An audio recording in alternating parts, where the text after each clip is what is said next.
29 तारीख को उद्धव ठाकरे उसके बाद चीफ मिनिस्टर बनते हैं और उस लैंड को जो खरीदा गया है महाराष्ट्र गवर्नमेंट और बीएमसी के द्वारा, वो खरीदा गया है करीब करीब 900 करोड़ में। 900 करोड़ में से 349 करोड़ ऑलरेडी पे किए जा चुके हैं। तो एक काम करिए ना, फिर इससे बेहतर बिजनेस तो कुछ हो ही नहीं सकता।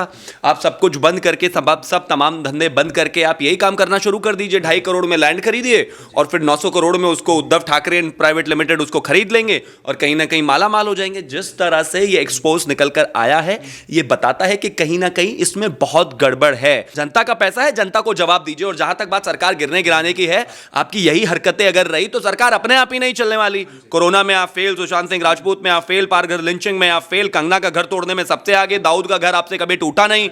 और आज आपके ऊपर जब एक महाराष्ट्र में भ्रष्टाचार के एलिगेशन लगे हैं तो आप कहते हैं हमें फंसाया जा रहा है। यहां कोई फंसाना फसूना नहीं है, आपको जवाब तो देना पड़ेगा। आप बचकर ऐसे भाग नहीं सकते।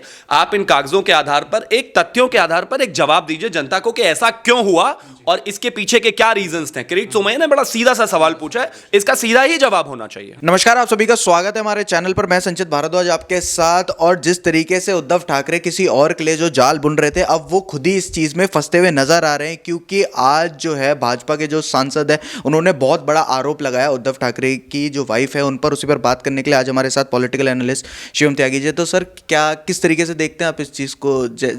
जैसा वो जाल बुन रहे थे किसी और के लिए, क्या वो खुद ही फंसते जा रहे हैं इस चीज में? और नई नई चीजें, नई नई बातें उद्धव ठाकरे की नहीं, अब तो उनकी वाइफ पर भी लग रही है। कैसे देखते हैं आप इस चीज को? देखिए, किरीट सोमैया ने कहा है, एक लैंड डील को लेकर वो सामने लेकर आए हैं। अजमेरा बिल्डर हैं जिन्होंने मास्करेनस फैमिली से 2.55 करोड़ में, करीब 2.5 करोड़ रुपए में एक 7 एकड़ ज़मीन खरीदी थी, लैंड। ये लैंड को 28 नवंबर को उन्होंने बीएमसी को ऑफर करने के लिए कहा था, लेकिन बीएमसी ने वो ऑफर रिजेक्ट कर दिया था। 29 तारीख को उद्धव ठाकरे उसके बाद चीफ मिनिस्टर बनते हैं और उस लैंड को जो खरीदा गया है महाराष्ट्र गवर्नमेंट और बीएमसी के द्वारा, वो खरीदा गया है करीब करीब 900 करोड़ में। 900 करोड़ में से 349 करोड़ ऑलरेडी पे किए जा चुके हैं। तो एक काम करिए ना, फिर इससे बेहतर बिजनेस तो कुछ हो ही नहीं सकता। आप सब कुछ बंद करके सब तमाम धंधे बंद करके आप यही काम करना शुरू कर दीजिए। 2.5 करोड़ में लैंड खरीदिए और फिर 900 करोड़ में उसको उद्धव ठाकरे प्राइवेट लिमिटेड उसको खरीद लेंगे और कहीं ना कहीं माला माल हो जाएंगे। जिस तरह से ये एक्सपोज निकल कर आया है, ये बताता है कि कहीं ना कहीं इसमें बहुत गड़बड़ है। कहीं ना कहीं कोई किकबैक्स जरूर गए हैं उद्धव ठाकरे सरकार को। क्योंकि 2.5 करोड़ की जमीन, चलो ठीक है, 3 महीने बाद वो 4 की हो सकती है, 5 की हो सकती है, 900 करोड़ की बीएमसी ने डायरेक्ट क्यों नहीं मास्करेनस बिल्डर्स से उसको खरीद लिया? मेरा कहने का मतलब सिर्फ इतना सा है कि कहीं ना कहीं गवर्नमेंट इसमें बहुत ज्यादा सख्ते में है और जवाब तो देना पड़ेगा। आप ये नहीं कह सकते कि हमें फंसाया जा रहा है, ये किया जा रहा है। जाल बुनने का काम तो आपका है, ये मकड़ी वाला काम तो आपने किया। अब आपके ऊपर एक एलिगेशन है, एक एमपी ने आपके ऊपर एलिगेशन लगाए हैं, तो बेहतर है कि आप इसका जवाब दीजिए। इधर उधर की बातों से कुछ होने वाला है नहीं। जनता आपसे पूछना चाहती है कि 2.5 करोड़ की लैंड को 900 करोड़ में बीएमसी ने क्यों खरीदा, और 900 करोड़ की आपने खरीदने के बाद उसमें 350 करोड़ ऑलरेडी पे कर दिया है। कहीं ना कहीं जो घोटाला है वो सामने निकल कर आएगा और जवाब देना पड़ेगा। सर, वहीं अगर हम देखें तो संजय राउत भी इस चीज़ में आ गए हैं और संजय राउत ने ये बोला है कि हमें फंसाने की कोशिश की जा रही है और यहाँ पर भाजपा की सरकार हम नहीं बनने देंगे। इस तरीके की बयानबाजी है। ये वही संजय राउत है जो हरामखोर जैसे शब्दों का इस्तेमाल करते हैं किसी औरत के लिए। कैसे देखते हैं आप इस चीज़ को? पहले तो एक चीज समझने की जरूरत है, सरकार बनाती और गिराती महाराष्ट्र की 12 करोड़ जनता है। संजय राउत के अकेले के वोट से ना तो महाराष्ट्र में सरकार गिरती है और ना बनती है। सो कृपया करके जो भी वो बात कर रहे हैं जनता के बिहाफ पर, जनता को करने दें। और जनता ने अर्नब वाले केस में सड़कों पर आकर बता दिया है कि वो कितनी महाराष्ट्र सरकार ये महाविनाशकारी अघाड़ी के साथ है। तो पहली बात तो ये। दूसरा, जहां तक वो कह रहे हैं कि हमारी सरकार गिराने की साजिश की जा रही है, हम तो कोई साजिश नहीं कर रहे। पेपर्स के साथ आपके सामने एक घोटाला निकाल कर लाए हैं, आप इसका सीधा सीधा जवाब दे दीजिए। ये फालतू का रिटोरिकल जुमलेबाजी से सरकार, जनता नहीं मानने वाली। आपने 2.5 करोड़ की जमीन को 900 करोड़ में क्यों खरीदा, और 900 करोड़ में अगर आपने खरीदा तो उसमें कितने पैसे उद्धव ठाकरे को मिले, कितने पैसे संजय राउत को मिले, सीधा सीधा बता दीजिए जनता को। क्योंकि जनता सिर्फ यही जानना चाहती है। अब आपकी सरकार गिराना चाह रहे हैं, नहीं गिराना चाह रहे हैं, आप सरकार चलाइए तो सही, लेकिन इसका यह मतलब तो नहीं है ना कि आप बेईमानी करेंगे, लोगों के पैसों की लूट मचाएंगे। बीएमसी अगर कोई जमीन खरीद रही है तो जनता के टैक्स के पैसे से खरीद रही है, महाराष्ट्र के टैक्स के पैसे से खरीद रही है, महाराष्ट्र की जनता जो टैक्स देती है उसके पैसे से खरीद रही है। वो उद्धव ठाकरे या फिर संजय राउत के घर के पैसे से तो जा नहीं रहा है पैसा। अब अगर पैसे में 2.5 करोड़ की जमीन को आप 900 करोड़ में खरीद रहे हो तो जवाब तो देना पड़ेगा। जनता का पैसा है, जनता को जवाब दीजिए। और जहां तक बात सरकार गिरने गिराने की है, आपकी यही हरकतें अगर रही तो सरकार अपने आप ही नहीं चलने वाली। कोरोना में आप फेल, सुशांत सिंह राजपूत में आप फेल, पारघर लिंचिंग में आप फेल, कंगना का घर तोड़ने में सबसे आगे, दाऊद का घर आपसे कभी टूटा नहीं। और आज आपके ऊपर जब एक महाराष्ट्र में भ्रष्टाचार के एलिगेशन लगे हैं तो आप कहते हैं हमें फंसाया जा रहा है। यहां कोई फंसाना फसूना नहीं है, आपको जवाब तो देना पड़ेगा। आप बचकर ऐसे भाग नहीं सकते। आप इन कागजों के आधार पर, एक तथ्यों के आधार पर एक जवाब दीजिए जनता को कि ऐसा क्यों हुआ और इसके पीछे के क्या रीजंस थे। किरीट सोमैया ने बड़ा सीधा सा सवाल पूछा है, इसका सीधा ही जवाब होना चाहिए। सर, बार बार लगातार अर्नब गोस्वामी जी को जिस तरीके से फंसाया जा रहा था मुंबई पुलिस द्वारा और बार बार प्रताड़ित किया जा रहा था, तो क्या अब वही मुंबई पुलिस, क्या अब वही महाराष्ट्र जो पुलिस है, मुंबई जो पुलिस है, क्या वो अब सवाल पूछेगी, इस चीज़ पे टिप्पणी करेगी? क्या परमवीर सिंह अभी आगे आएंगे? क्या लगता है आपको? परमवीर सिंह कभी आगे आ ही नहीं सकते। परमवीर सिंह वो ऑफिसर हैं जिसने साध्वी प्रज्ञा को टॉर्चर किया था, वो उस ग्रुप के हिस्सा थे। साध्वी प्रज्ञा ने इस पर एक बहुत डिटेल्ड इंटरव्यू दिया है और बताया है किस तरह की वो प्रताड़ना करते थे। जहां तक बात परमवीर सिंह की है, Paramvir Singh is being used as a rubber stamp. कहीं ना कहीं उसके पीछे एकमात्र अगर कोई खड़ा हुआ है तो वो महाविकास अघाड़ी, महाविनाशकारी अघाड़ी की सरकार खड़ी हुई है। उसके पीछे उद्धव खड़े हुए हैं, उसके पीछे शरद पवार खड़े हुए हैं, उसके पीछे कांग्रेस के नेता खड़े हुए हैं। कहीं ना कहीं उन्होंने ये सारा जाल बुना और ये चीजें आगे कर दी और उसमें एक तरीके से परमवीर सिंह को आदेश दिए गए, उन्होंने सारी चीजों को वो किया। अब एक चीज बताइए, महाराष्ट्र सरकार के खिलाफ ही ऑर्डर लग गया है, मतलब एक इंक्वायरी की बात आ गई है और ये निकल कर आया कि घोटाला है। तो आपने कभी देखा है कि राजा की कोई जांच पड़ताल करता है क्या? कोई सेनापति राजा की जांच पड़ताल कर सकता है? नहीं कर सकता। तो परमवीर सिंह तो वही है जो उनके कहने पे ऑर्डर मानते हैं, वो उनकी इन्वेस्टिगेशन नहीं कर सकते।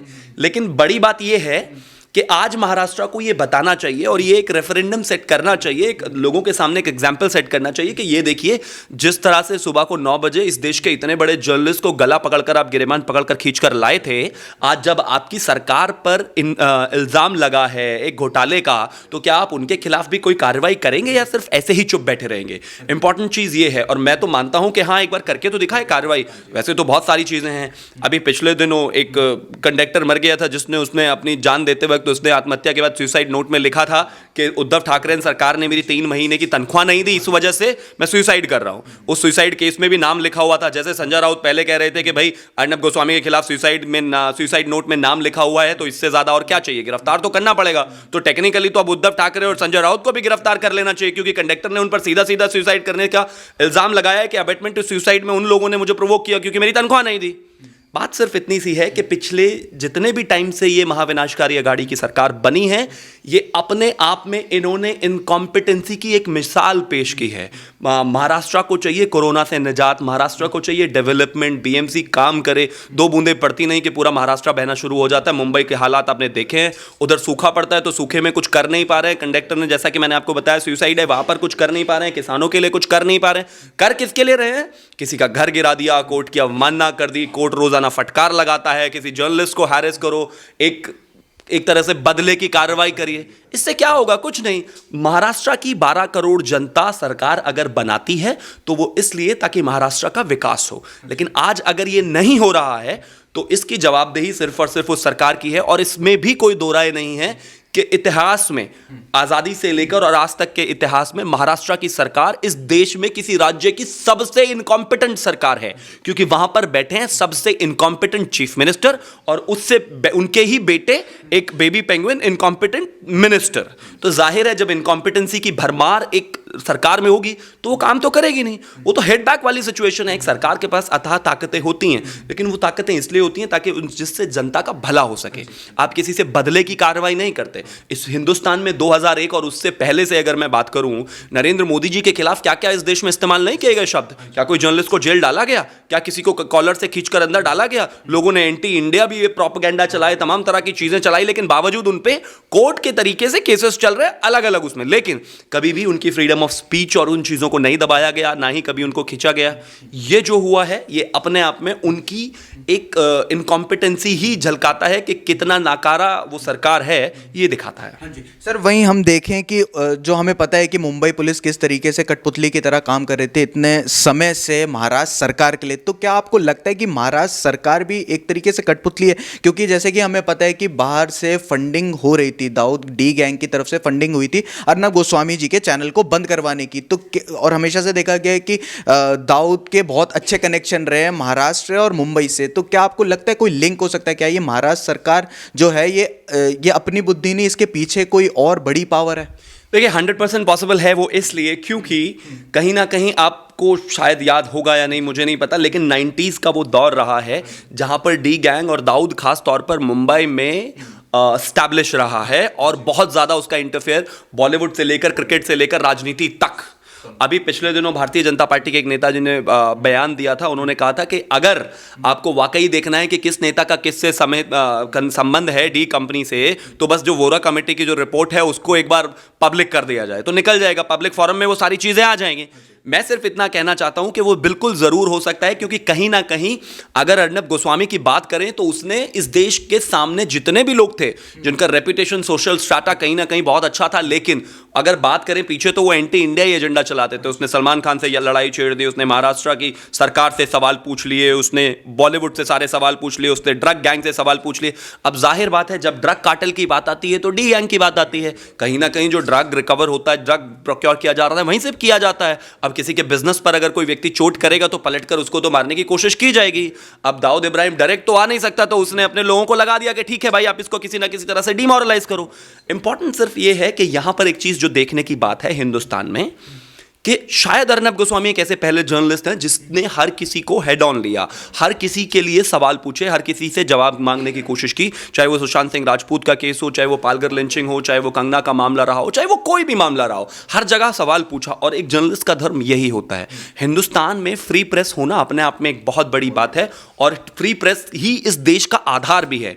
1975 में जब इमरजेंसी यहां पर लगी थी, तमाम चीजें होने के बाद इमरजेंसी लग गई थी, कोर्ट्स तब भी थे, कानून तब भी थे, लेकिन बावजूद उसके आज ये 1975 वाला भारत है नहीं, 2020 के लोग हैं। अगर इस तरह से जर्नलिस्टों को हैरेस किया जाएगा, परेशान किया जाएगा, तो सरकार को उसका भारी प्राइस पे करना ही पड़ेगा, क्योंकि जनता अब जाग चुकी है, जनता जागी हुई है, सोशल मीडिया है, तमाम वो प्लेटफॉर्म्स हैं।